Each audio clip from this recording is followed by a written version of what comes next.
But I do kind of want to go to that DeMar DeRozan situation where, DeMar DeRozan is a Cali kid, and he kind of said where, I wasn't interested in the Lakers because I don't want to be able to fill that legacy. I have to win at least 7 rings to kind of be in that, that good era or that good light in Los Angeles. I don't want to do that. I'm building this here in Toronto. He wins 1 in Toronto, and he's a king. Yeah, I mean, and looking at DeMar DeRozan, King of the North. Sorry, I had to. King of the Warden of the North.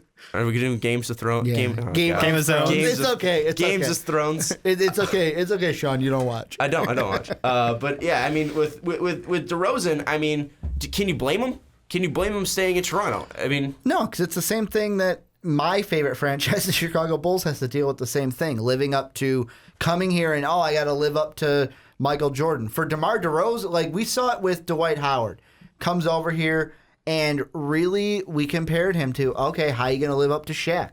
Yeah. Are you going to be the next Shaq does? Mm-hmm. Well, for DeMar DeRozan, it's worse because Shaq is great, but I could deal with not living up to Shaq. It's being compared to Kobe, who is virtually, to me, you could say the second best, maybe third best player to play the game, who some are saying is more relatable to MJ. I don't think anyone's saying he's the third best player to ever play the game. That's not right. But he may be, he's a top Laker. But legacy-wise, he could be top. You got to live up to him. It's like, no, fuck that. I'll stay in Toronto. You got to live up to Magic. You got to live up to Shaq. You have to live up to Kobe. You have to live up to Jerry West, George Mikan. I mean, all these guys, James Worthy. I mean, you have to Lakers history is deep. Kareem. Yeah, I mean, how did I forget Kareem? Don't forget the big guys we talked about last week. Yeah, I mean, it's insane, and I don't really blame him because, I mean, in Toronto, he is basically a king. He's brought back basketball to Toronto. Mm-hmm. Him and Kyle Lowry. I don't want to discredit Lowry there. And I mean, he's in a good situation where,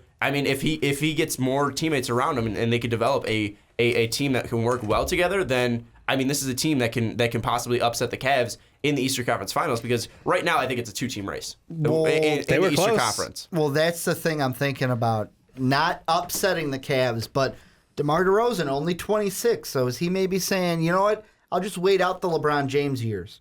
I'll wait him out a little bit longer. I might be 30 when it, or unfortunately, Kyle Lowry's already in his 30s. Yeah, it's like, you know what, for me at 26, I can wait a little bit until LeBron gets to the end. He'll be 31. Maybe he'll get another max contract. I mean, there's a 31 right now, and he's getting near max. I mean, if DeMar DeRozan could still be putting up like 25 in a night or 23. I know Raptor fans probably hate me for that because I'm basically saying you're not going to win when LeBron's in the league, but the East is stacked with LeBron.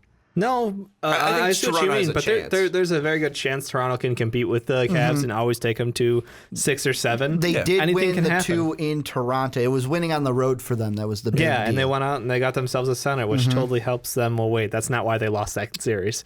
But that's all right.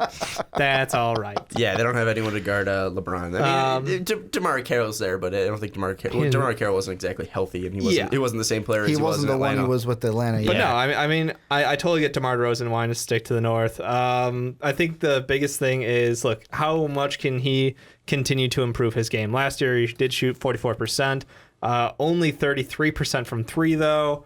He put up 23 points a night. So, I mean, yes, he's an excellent scorer, but the question is he just a chucker, or is he going to take that next step to become an elite scorer in this league and evolve his game all around? I think he's very good at driving. It's more about getting that shooting down. I mean, if he can get that shot down and him and Lowry can work off well that way, I think that will obviously be huge there. I think DeRozan's more of a guy who can just drive to the hole and get you buckets there. I think he's more of a kind of like a James Harden scoring way, where I mean, obviously Harden's a better shooter, but he'll make his money driving to the basket, getting fouled, and going to the free throw line. I think that's where DeRozan will live there. I mean, maybe if he can put up 26, I think he can possibly do that if he gets more touches. But I mean, with Lowry, he's going to be the main ball handler. They've got a great core in Toronto too. I mean, he definitely, his friendship with Lowry paid off huge, and they're tight. So I think this team is kind of locked in for where they're going to be for the next couple of years, and it's going to be a 2 through 5 spot in the East. And it's not a bad place to be locked up at. I mean, if we look at the Bulls when with D Rose, it was and they might be kind of in that position where they can never get past